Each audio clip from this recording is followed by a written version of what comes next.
Y ahí nosotros poníamos como un recuadro dentro del artículo de Italo Calvino, de un escritor que nos gusta, que se llamaba la estantería hipotética, y que estaba apuntando a la apertura, estaba apuntando, en realidad lo que nosotros le queríamos transmitir a los colegas en ese artículo era: no cierren sus criterios de selección a este producto de mercado. Ahí está disponible toda la literatura, ¿sí? Lo de antologías hipotéticas.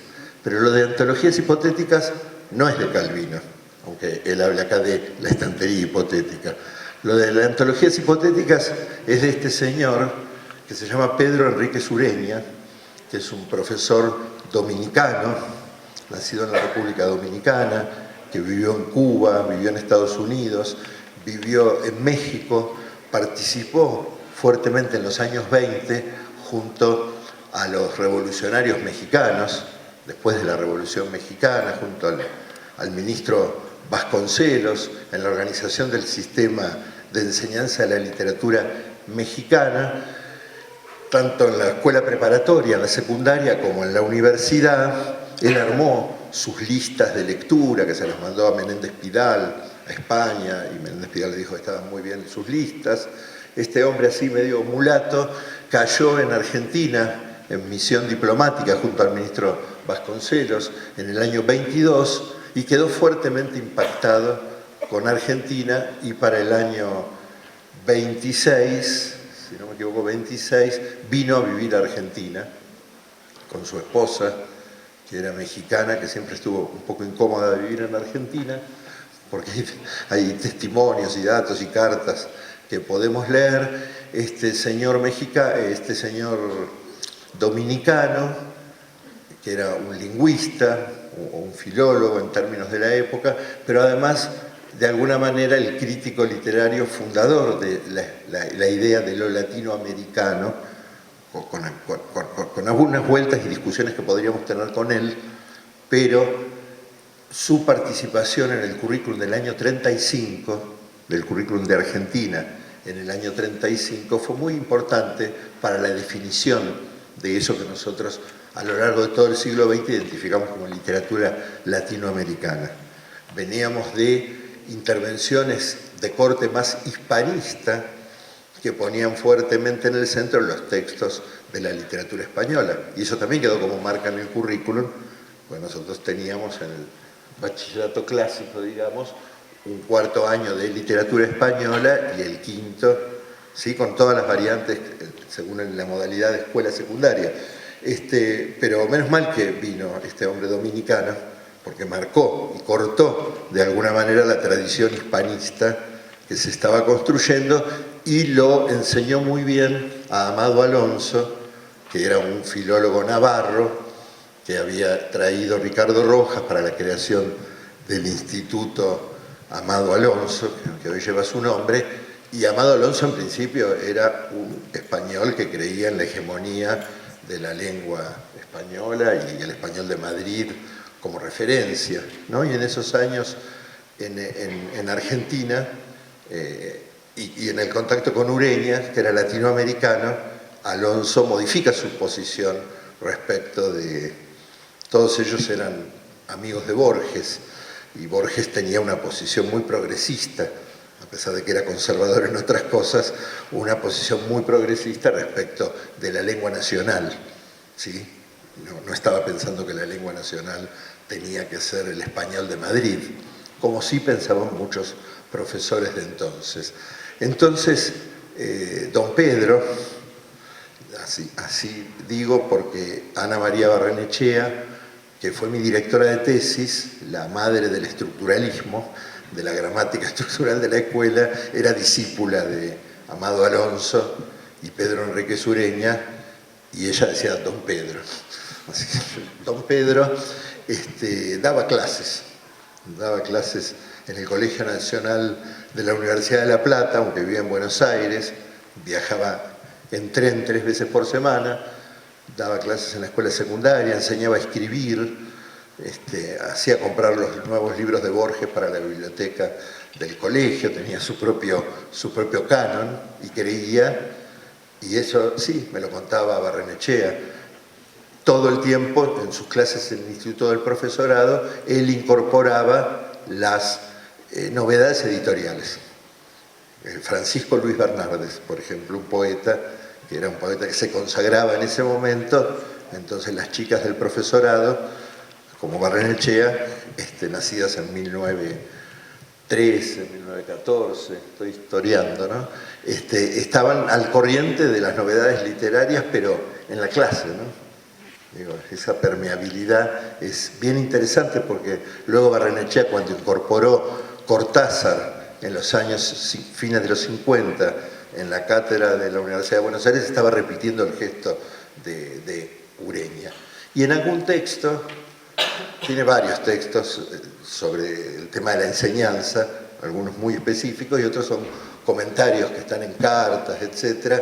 En algún momento le dicen una carta, creo que Alfonso Reyes, me dedico a la peor de las profesiones, que es la enseñanza, porque es agotadora, porque todo este tiempo de la enseñanza a él le tensionaba, no existía el CONICET, entonces le tensionaba, claro, tenía que dar clases para vivir, no era un señor rico, entonces tenía que dar clases, tenía que viajar, y de hecho el 11 de mayo de 1946 pone su valija en el tren Roca, su maletín y muere de un infarto, yendo a dar clases al colegio de la Universidad de La Plata.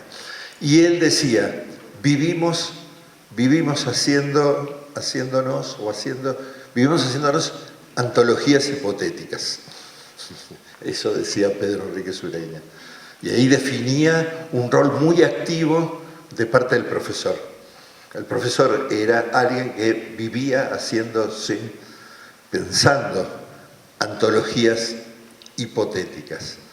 Esa idea de antologías hipotéticas es bien interesante porque en realidad el correlato de eso es la permeabilidad permanente de Pedro Enríquez Ureña, que descubre a Borges cuando Borges no estaba consagrado, porque en su enseñanza en el instituto planteaba esto que Barrenechea me contaba, porque en sus libros de texto incorpora también autores. Digo, acá hay una línea interesante para pensar dentro de la tradición de un cierto canon, digamos, muy permeable, de un cierto canon muy dinámico, contra la idea de canon como estatuaria, como lo fijo, como lo oficial, que es la primera representación que se nos aparece cuando aparece la palabra canon. En realidad, en los procesos y en determinados momentos históricos de la historia de la educación en la escuela secundaria, pero podemos decir de la primaria también, hemos visto procesos de apertura a la lectura de textos muy dinámicos, muy abiertos, donde el mercado editorial, por ejemplo, ha tenido una gran incidencia y ha generado transformaciones en las lecturas.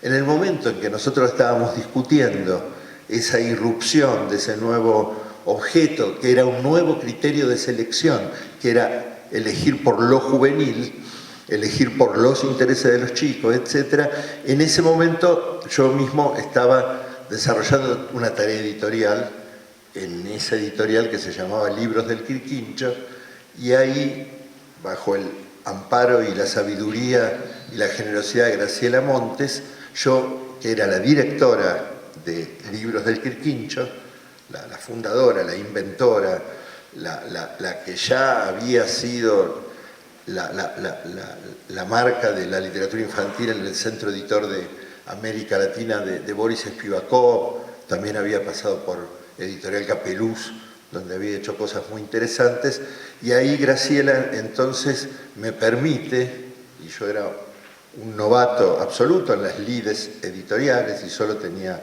29 años, me permite llevar adelante una colección que se llamaba Libros para Nada, y que fue lo hago así bien personal, mi fantasía de intervención, digamos, mi modo de intervenir para dar respuesta a las preguntas que me había hecho con el libro de las contraliteraturas, a las preguntas que me había hecho en la trama de los textos, que era decir, bueno, cómo vamos a ampliar este canon cristalizado en la historia, pero sin negarla, etc. Yo había visto una edición hermosa que se reimprimió de El Fausto de Estanislao del Campo, una edición que sacó en el 60 Eudeva, ilustrada por Oski. Oski, un gran humorista de la historia gráfica de Argentina, ¿no? Y esto de un clásico ilustrado por un humorista, ¿no? Porque, bueno, entonces ahí aparece esa edición que se volvió a reimprimir algunas veces, y yo había leído en la facultad y después había trabajado cuando hice mis prácticas en el Colegio Nacional de Buenos Aires, El gigante amapolas de Alberdi. Había sido un texto que me había sorprendido, no sé si lo conocen, porque no es casi un texto escolar para nada, y es un Alberdi imprevisto, un Alberdi humorístico que se puede leer. Entonces yo lo llamé a Rep, que me dijo que él no era ilustrador, que era historietista, ¿no? Ubican a Rep.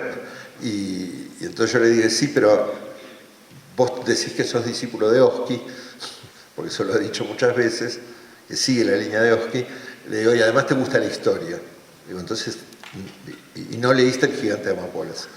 Entonces cuando Rep lee El gigante de amapolas, le encanta, y ahí está esta tapa de esta edición que hicimos para ese momento, y este es uno de los dibujos de Rep que tiene una marca de Oski, sin duda, ¿no? Después hay otros que se ven ahí en la tapa de consumo, de esos detallecitos abajo, porque está el gigante montado sobre el gigante amapolas, ¿no? Que es el gigante rosas, ¿no? Y todo el tiempo, a lo largo de toda la edición, vemos las botas y la espada, que está sangrienta ahí. Bueno, adentro es en blanco y negro, así que no está rojo, pero todo el tiempo vemos eso es el gigante, porque el gigante en realidad, lo que va a decir Alberdi, está como sobredimensionado.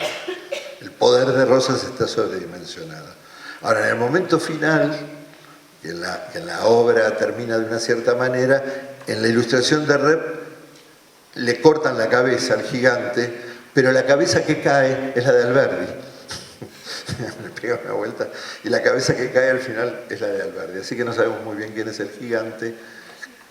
Bueno, este es Horacio Quiroga, y yo hice con un historiador, Ezequiel Adamovsky, que recién empezaba sus lides, hicimos una investigación buscando textos no publicados de Quiroga que aparecieron en esta antología, y esas fotos maravillosas que hay en el Archivo General de la Nación, disponibles, de Quiroga en la selva y toda esa historia, así que es una edición muy ilustrada con fotos, un libro de grafitis, que nos parecía que es uno de esos géneros que andaban por ahí, y con una colega, Claudia Cossack, investigadora del CONICET, que estaba abordando precisamente esos géneros, e Itzbam, el mismo Itzbam que nombré antes, hicimos este trabajo, una recopilación de surrealismo. A ver, no son criterios de selección. Lo que estoy diciendo es que, en términos de la estantería hipotética, lo que estábamos haciendo era abrir el canon e imaginarnos qué cosas no se habían leído en la escuela, qué cosas sería interesante leer en la escuela, qué cosas nos parecía que podían interpelar a los pibes, digamos, y el surrealismo podía ser algo de eso, con sus componentes lúdicos, el sueño, el absurdo, etc. Esta era una recopilación de textos literarios llevados a historieta, transposiciones a historieta, que también la hizo Itzbam, y ahí descubrimos, por ejemplo, un Quijote de Oski y un Mío Cid de Oski, que estaban inéditos. Algunos publicaron en una revista, pero el Mío Cid estaba completamente inédito, y la esposa de Oski nos facilitó, y está ese Mío Cid ahí, ¿no? Digo, entre literatura e historieta, ¿no? Jugando a esa combinación. Antes de este libro ya existían los clásicos según Fontana Rosa, sí, es un libro hermoso y ahí teníamos, hay dos, no me acuerdo ahora qué textos de los clásicos, según Fontana Rosa, que él nos dio el permiso para publicar, y la editorial de La Flor, y este era un texto que hicimos con Claudia López, que es una antología de humor, y ahí pensábamos que el humor era un corte posible, había en Huemul había una antología de humor, había en la historia, revisamos un poquito, ¿no? Porque cuando uno hace estas intervenciones editoriales, busca qué hubo en las ediciones escolares. Y algo de humor había aparecido en Huemul, me acuerdo, y algo también en Plus Ultra, pero acá hicimos una antología con textos diversos de escritores argentinos, incluyendo a Borges o a Cortázar, leídos en clave de humor, pero también a Fontana Rosa, a Chamico, a Macedonio Fernández y otros. Esta era una ilustración de Paula Sokolovsky, una ilustradora, a un texto de Juan Carlos García Rey, que incluimos, que se llama Curiosidades del Reino Animal, donde hay dos personajes, que son Lulú Coquet y Moncha, que ahí están representadas. Esta es la representación que hizo Sokolovsky. Esto es teatro. Postales Argentinas fue una de las obras más vistas y más de referencia en los 80, 90, y ahí Jorge Dubati, que es un conocido crítico teatral, publica su primer libro, porque acá había también un juego de gente que dejaba de ser inédita. Y esto es interesante. Hay dos recopilaciones de poesía de Ana Porrúa, que es una especialista en poesía de la Universidad de Mar del Plata, y ahí también los poetas de los 60, 70, los llamados conversacionales, ahí estaba Hellman, autores que aún no estaban siendo leídos en la escuela, autores que habían estado en el exilio y que muchos volvieron en forma de esta antología, por ejemplo. Paro ahí, ¿no? Bueno, 13 títulos, hasta que existió el Quirquincho, más o menos, o la primera etapa del Quirquincho con Graciela a comienzos de los 90. Es una colección, bueno, que además tenía alguna curiosidad con el paratexto. No mostré ningún interior, pero había algo que le llamamos banda, que en vez de un prólogo era una especie de texto lateral que acompañaba la lectura. Bueno, había una idea también de desescolarizar, ¿no? Desescolarizar para volver a entrar a la escuela, desescolarizar de ciertos hábitos de lectura, como de protocolos de lectura demasiado establecidos por la escuela, para empezar a inventar otros. Además, estos libros tenían este formato, ¿no? Y los chicos decían, esas revistas tenían este formato y eran ilustrados, en el interior eran ilustrados, y esto tenía que ver con copiarle a la literatura infantil, digo, porque las colecciones para la escuela secundaria hasta ese momento no eran ilustradas, ¿sí? Entonces veíamos un desarrollo plástico en la literatura infantil que no lo veíamos en la oferta para adolescentes. Es medio contemporáneo, un poquito después de esta colección, la colección que dirige Pablo De Santis en Coligüe, que se llama La Movida, y La Movida, que tiene interesantísimos textos, donde De Santis se propuso explícitamente no caer en la fórmula de la identificación, del realismo, etcétera, donde hace operaciones de rescate. La Movida es algo bien interesante que hay que estudiar y ver qué pasó ahí. Y como De Santis, también compañero de la facultad, venía de ser jefe de redacción de la revista Fierro, un capo, un guionista de historieta, un gran escritor y un gran tipo además. Entonces, La Movida tiene intercalaciones de ilustraciones, ¿sí? Que van en blanco y negro, con los formatos pobres, ¿no?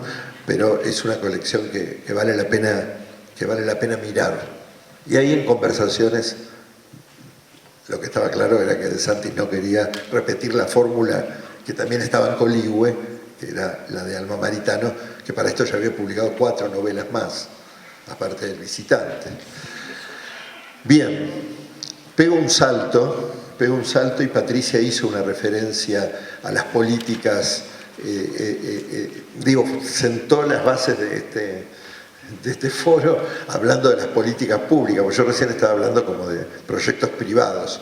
Lo que pasa es que, como me puse autobiográfico, necesitaba hacer mi recorrido y contarles cosas que quiero que queden bien contadas por las dudas. Entonces, Patricia decía que sí, que desde las áreas de plan de lectura, en distintos momentos, se habían encarado las compras de libros y que en ese periodo segundo, que yo diría que fue las 2 gestiones del ministro Silioni, que fue cuando llegaron esas bibliotecas literarias o colecciones literarias y se conformaron los espacios de selección, que eran las comisiones asesoras nacionales, con gente de todas las provincias participando en los procesos de selección.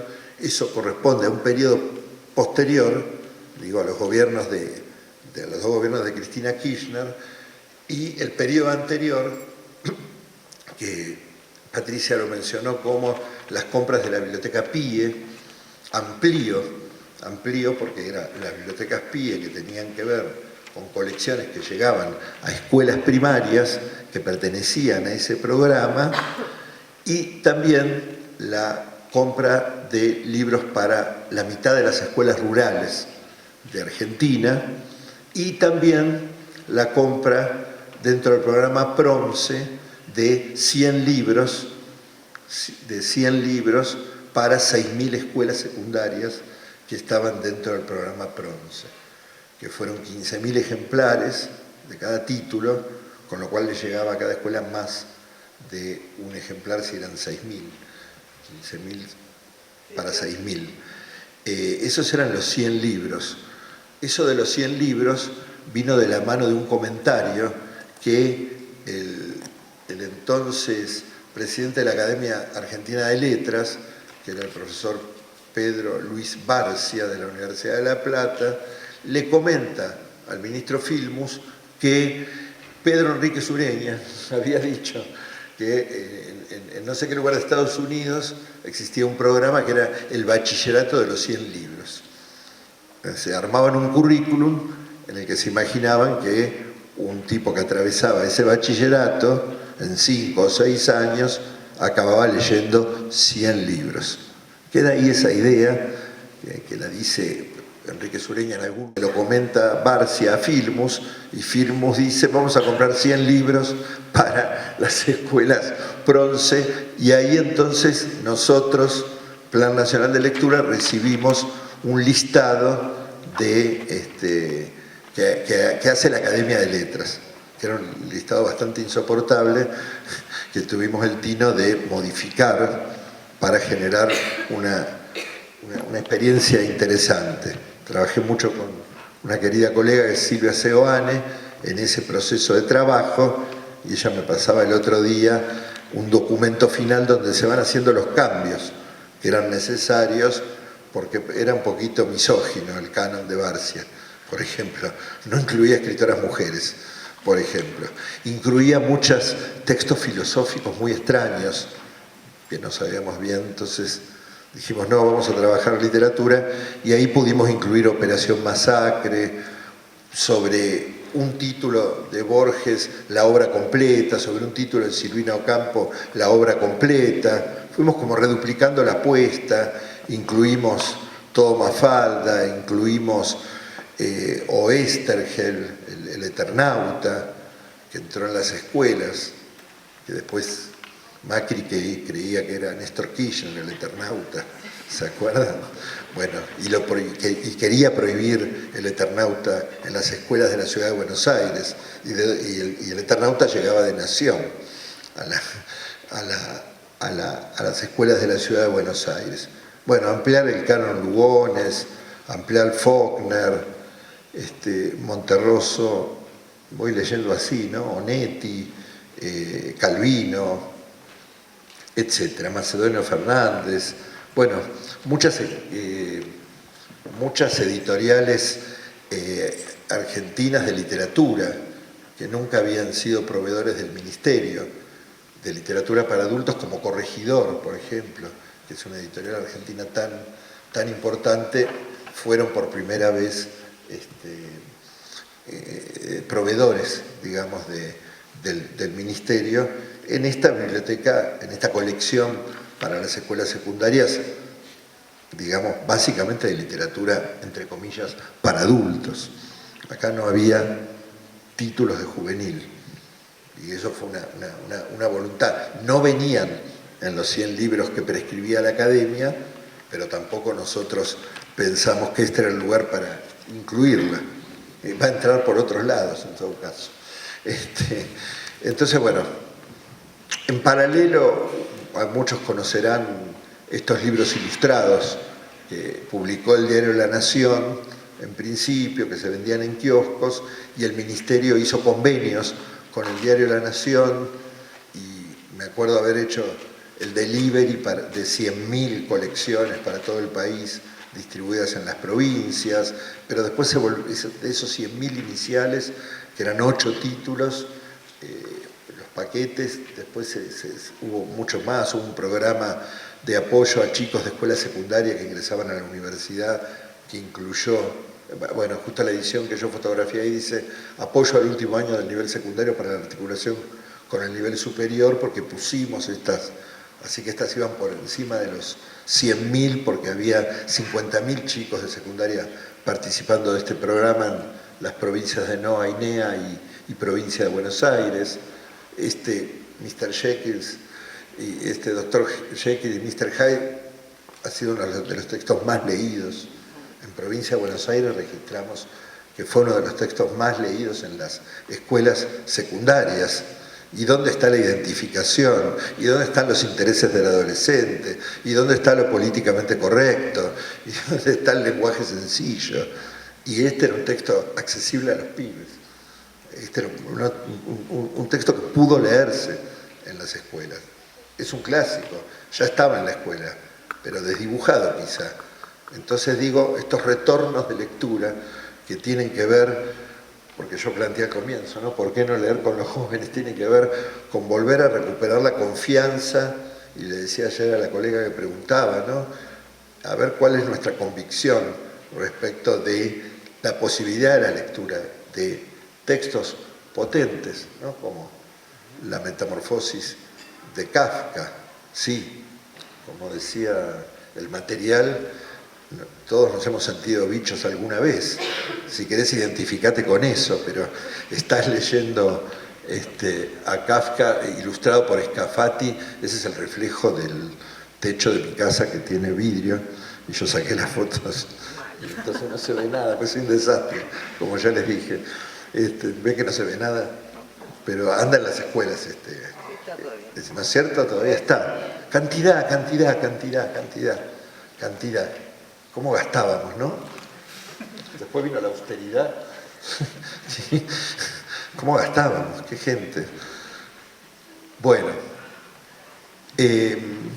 ahí yo me hice algunas preguntas en relación con esto. Digo, podría seguir leyendo listados donde no va a haber literatura juvenil y va a haber potentes apuestas a la lectura de textos de todas las literaturas, como han sido los cánones de lectura, incluso de las escuelas elitistas a fines del siglo XIX, las escuelas como el Montserrat o el Colegio Nacional de Buenos Aires o el Colegio Nacional de La Plata, ¿no? El circuito de los colegios nacionales, ellos tenían literaturas europeas, no leían solo española, leían literatura alemana, literatura francesa, literatura italiana. Se retaseaba armando un doble circuito, y para las escuelas nacionales, liceos normales del montón, de la clase media, ¿sí? Ahí se leía literatura española. Pero la literatura europea muy tempranamente ha estado en el currículum. Y tenemos experiencias tremendamente interesantes, porque en el contexto de la reforma de los 90, alguna línea de los CBC por ahí decía que se iba a leer cierta literatura en conexión con otras literaturas. Se habilitó la idea, Santillana le llamaba literaturas conectadas, era algo así como una idea de literaturas comparadas, pero ahí hay una colección magnífica de Cántaro, por ejemplo, y Cántaro publica como enloquecidamente cantidad de traducciones, ¿sí? Después, por ahí a uno no le gustaban los prólogos o no le gustaban las actividades, lo que fuera, pero no, me acuerdo de esa discusión. Digo, Golu, que es la colección histórica de Editorial Capeluz, que inicia María Hortensia Lacón en el año 53, se llamaba Golu, porque Golu quería decir grandes obras de la literatura universal. Sin embargo, todo lo que publica Golu, hasta entrados los 2000, que siguió esa colección de Capeluz, es literatura en lengua española. Qué curioso, ¿no? Pero dice grandes obras de la literatura universal, pero no está Shakespeare. Pero sí Shakespeare puede estar en Cántaro. Entonces rescato enfáticamente Cántaro, que no sé, después se lo vendieron a Macmillan, después no sé dónde se licuó todo, porque todo se licúa mal, pero ahí tenemos. Pero cuando hicimos esta compra, por ejemplo, Anaya,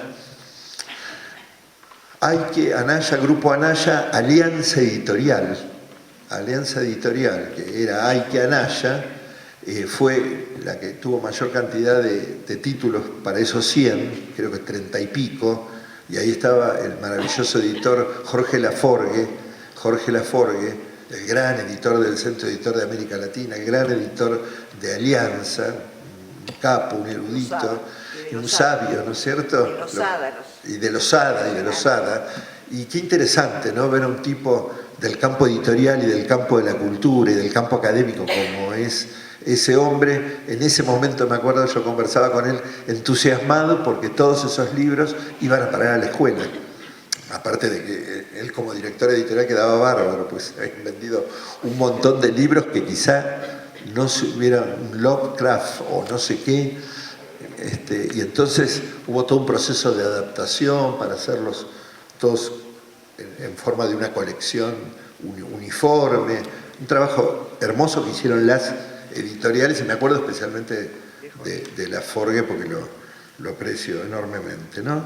Pero les quiero decir, todos estos procesos de mediación editorial, cuando ustedes dicen criterios de selección, en un artículo que si ustedes quieren pueden leer, que yo publiqué en una revista que recomiendo mucho leer, que se llama Catalejos, que la hacen las colegas de la Universidad de Mar del Plata.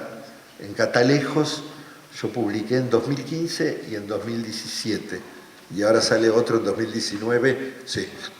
Se ve que es cada 2 años que publico ahí, pero el de 2017 habla sobre estos temas de las antologías.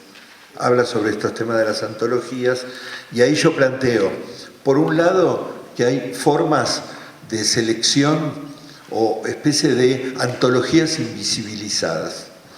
Y cuando hablo de antologías invisibilizadas, digo las antologías que preparamos los docentes, los modos de seleccionar, los criterios, que no le vamos a preguntar a ningún editor ni a ningún especialista, sino que son criterios que vamos construyendo desde nuestra propia práctica, que los construimos como comunidad, entre colegas, que nos recomendamos, que nos pasamos, nos hacemos pases, ¿sí? Y ahí estamos configurando un nuevo canon. Eso no está suficientemente estudiado. Y es uno de los fenómenos de procesos de canonización y de selección más interesantes, ¿sí? Ir a indagar el modo en que los profesores toman decisiones cotidianamente. Y yo le llamaría, son las antologías hipotéticas de Pedro Enríquez Ureña, a las que yo le llamo invisibilizadas. No las estamos viendo, las tenemos que poner en discurso, las tenemos que poner en las políticas, las tenemos que discutir, ¿no? Pero ahí yo tomaba una cita tomaba a Chartier, que es el historiador de la lectura francés, que hace mucho hincapié en la cuestión de las condiciones materiales para la lectura, que cuando un libro vuelve a publicarse, entonces se vuelve a leer ese libro, que hay una relación entre la historia de la edición y la historia de la lectura, y esto es muy importante. No hay texto fuera de materialidad, que era lo que decía Patricia al principio, y después yo tomo una cita de un tal Poulan que dice: la lectura no es sino el acto último de una serie de manipulaciones aparentemente espontáneas en las manos de su lector. ¿Cómo se elige un libro? ¿De dónde viene? ¿De quién viene? ¿No? Están muy bien esas preguntas y está muy bien desnaturalizar, no pensar que aquello que tenemos frente a nosotros es la literatura, es ya un recorte, y nosotros somos los ejecutores del recorte, de la segunda selección, de la tercera selección, etc. Por eso reivindico las decisiones más artesanales. Y por último, dentro del minuto que me queda, en este armado de preguntas respecto de literatura para adolescentes, ¿no?, que con eso empezaba, yo me preguntaba, ¿y qué de la literatura de adolescentes? Ya que estamos tan preocupados por el para y nos creemos tan, digamos, eficaces respecto a qué tenemos que escribir para los adolescentes, como esos escritores que escriben según las fórmulas que le piden los editores y tan seguros van de que esos son los temas de interés, ese es el lenguaje que corresponde, etc. A mí me parecía muy interesante pegar una vuelta respecto de las producciones y no me metía, que es un tema amplísimo, con las producciones que pueden circular en la web, en los espacios de la virtualidad, donde hay blogs, donde hay cantidad de cuestiones que no voy a describir, sino en situaciones de institucionalización. Por ejemplo, esta colega Mirta Gloria Fernández, que viene trabajando hace rato con chicos que están en contextos de encierro, con adolescentes que están, y algunos de ustedes seguramente trabajan en estos espacios, y en sus libros aparecen estos textos citados, ¿no?, recuperados. Hay un programa donde ha trabajado el profesor Frugoni, con el que ustedes han estado trabajando y va a estar mañana, que se llama un programa que se llama Club de Jóvenes y Puentes Escolares, dentro de Puentes Escolares, que tiene que ver con el regreso de chicos que no están escolarizados en la ciudad de Buenos Aires. Sergio ha desarrollado, le preguntan a él, una línea de taller de escritura muy fuerte con chicos en situaciones muy problemáticas desde muchos puntos de vista, de la salud, de la pobreza, etc. Y este es el número 3, yo prologué uno, de Poner el pecho.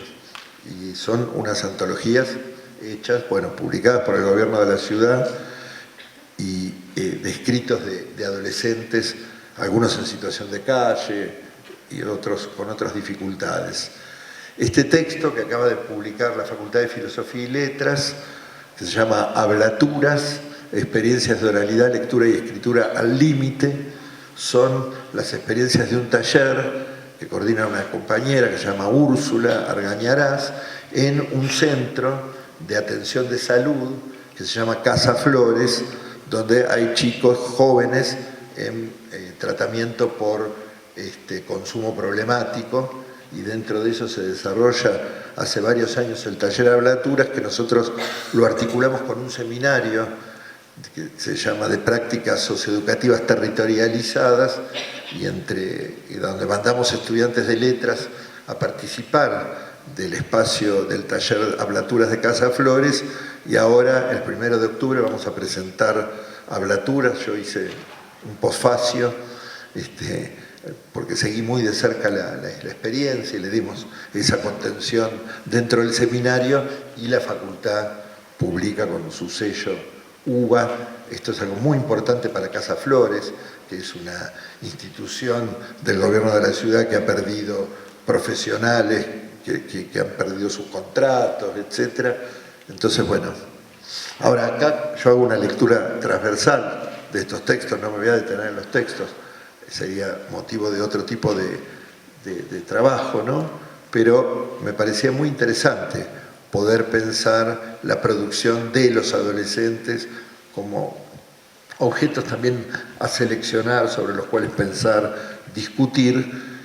Y este es un trabajo que yo publiqué en la UNIPE, en la Universidad Pedagógica Nacional, dentro de una colección de textos de historia de la educación, donde publicamos un libro que se llama Del aula, aportes a la enseñanza de la literatura, de un profesor que se llamaba Emilio Alonso Criado, que publica en 1918 este libro, que volvemos a publicar 100 años más tarde, y Emilio Alonso Criado invitaba a sus estudiantes del Colegio Nacional Avellaneda a escribir textos, escribir ficción, escribir ensayos, escribir textos periodísticos, reseñas cuando iban al teatro, 1918. Y la mitad de este libro, que si buscan un IPE lo encuentran digitalizado, disponible, están los textos, la mitad del libro son los textos de los pibes de 1918 escribiendo, lo cual es absolutamente fascinante ver las retóricas, los intereses de los adolescentes de entonces, etc. Y por fin, y ya cierro, quiero recomendar especialmente este libro, porque aquí estaríamos en la otra tercera pata, que es la literatura sobre adolescentes, o la literatura que representa la experiencia de la adolescencia, y esta es la tesis de Paola Piacenza, una colega de la Universidad de Rosario, que ha andado por acá algunas veces, y acá Paola, años de aprendizaje, subjetividad adolescente, literatura y formación en la Argentina de los 60. Acá Paola hace un trabajo formidable porque nos enseña con una erudición fuera de época, diría yo, de esa Paola, nos enseña que la narrativa argentina, los cuentos y las novelas de los 60, 70 y un poquito más, están atravesadas de personajes adolescentes.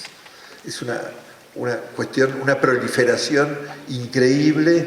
Por supuesto vamos a arrancar en Don Segundo Sombra y El juguete rabioso, allá en el 26, pero ella avanza y se centra en los 60 y también se centra en otras literaturas, peruana, mexicana y colombiana, donde también hay producción.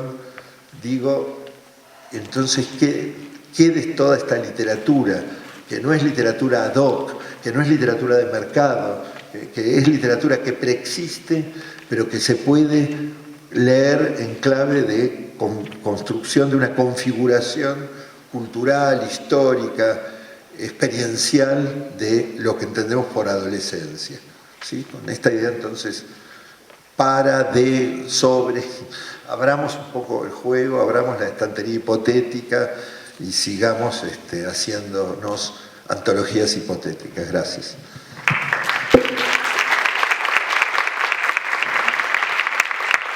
Bueno, muchas gracias, Gustavo. Vamos a abrir un pequeñísimo espacio de preguntas, porque después de esta actividad vamos a hacer la presentación de una revista. ¿Alguien que haya guardado alguna pregunta por ahí, que quiera preguntar algo? Aprovechen este momento. ¿Alguna pregunta por ahí? Bueno, si no, yo tiro una, Gustavo, una sola pequeñísima, como para abrir el juego. En esto de tensionar el canon, o de pensar nuevos cánones, o de abrir el juego, María Teresa Andrueto dice que un libro puede abrir puertas y que las puertas que se abren traen consecuencias. La pregunta es, ¿qué cosas se abrieron a partir de este nuevo canon que desembarcó con estas nuevas colecciones literarias que llegaron ya hace muchos años? ¿Qué cosas crees vos que se abrieron? ¿Y qué consecuencias o qué desearíamos que se siga abriendo a partir del desembarco de estas colecciones literarias? Sí, yo ligo este momento, me parece, con un reposicionamiento claramente de la literatura en el currículum, que para mí era una preocupación de los 90 y de los 90 hacia los 2000. Entonces, un currículum que por su configuración teórica, muy marcadamente lingüística, comunicativa, etcétera, que había insistido sobre el hecho de que en la escuela se tenía que aprender o trabajar con textos pragmáticos, se decía, con diversidad de textos vinculados con formar a un ciudadano o formar a un sujeto de mercado, ¿no? Y ahí estamos en los 90. Entonces, la tarea de reposicionamiento de la literatura como saber escolar, yo creo que hizo sentido, y cuando digo hizo sentido quiero decir que tuvo un impacto muy concreto en las prácticas escolares a partir de que ese posicionamiento en el currículum estuvo acompañado con políticas de materiales. Sin las políticas de materiales es un discurso que no hace pie, digamos, que no hace pie. Me parece que ahí hay entender esto en clave de derechos, ¿no?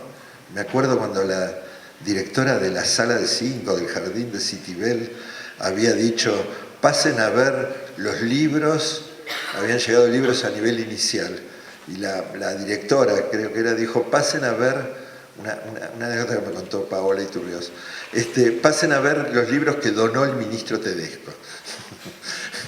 Claro, para cuando con buena onda la directora dijo eso, y porque estaba contenta, 95 libros que iban a las salas de jardín, esta idea de que un ministro dona está complicada, pero hace un ejercicio, digo, venimos de la historia de un país donde más bien el Estado no dona nada, sino que secuestra libros y los quema, digamos, de pasar de esa historia de la quema de libros, la prohibición y la censura, a imaginarnos un Estado que hace del libro de texto un derecho.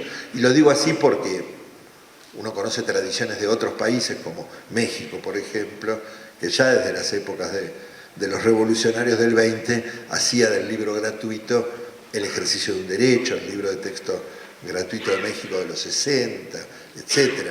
Yo que tuve tempranamente la suerte de conocer esas políticas.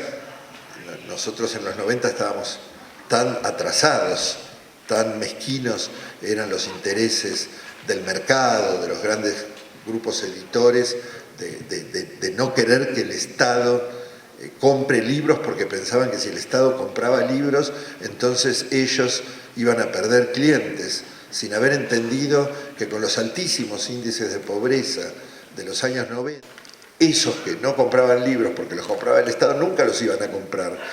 No entendieron, ¿no? Como este gobierno no entendió nada, o sea, la pobreza es la pobreza, ¿se entiende?